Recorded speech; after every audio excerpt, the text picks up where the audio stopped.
Tamsir Mbaye, coordonnateur pôle pastoralisme et zone sèche.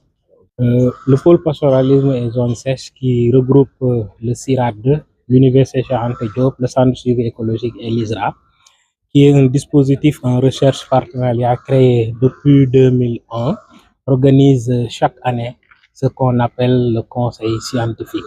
Ça nous permet de revenir sur les résultats obtenus l'année passée en partageant ces résultats avec le monde du développement, les représentants des ministères, les ONG, les organisations de produits. Ce qu'on a retenu de discuter cette année-ci, c'est les avenirs de l'élevage pastoral dans un monde contraint par plusieurs défis, des défis climatiques, des défis démographiques, des défis infrastructurels, mais également des défis de gouvernance.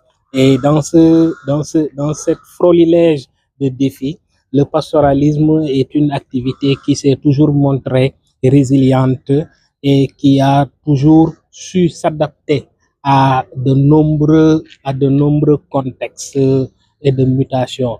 Et c'est pourquoi on a décidé de réfléchir cette année-ci autour des avenirs de l'élevage pour voir dans quelle mesure on devrait réfléchir à accompagner ces changements-là pour que l'élevage pastoral continue, au-delà d'être un mode de vie, continue à être un mode de développement socio-économique des territoires pastoraux.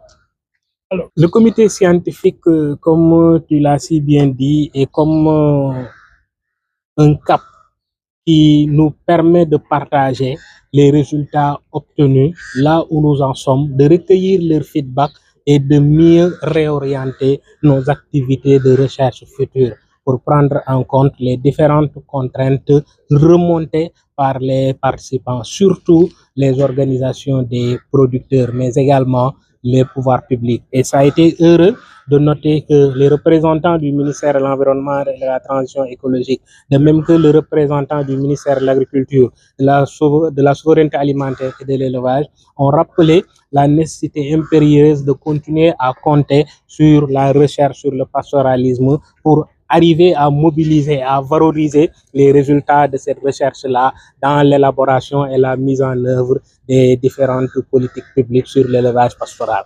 Quelles sont les grandes difficultés ou les contraintes du pastoralisme au niveau du Sénégal et en général dans la région du Sahel? Les contraintes sont nombreuses, hein? Je l'ai rappelé tout à l'heure. Il y a d'abord les contraintes d'ordre environnemental.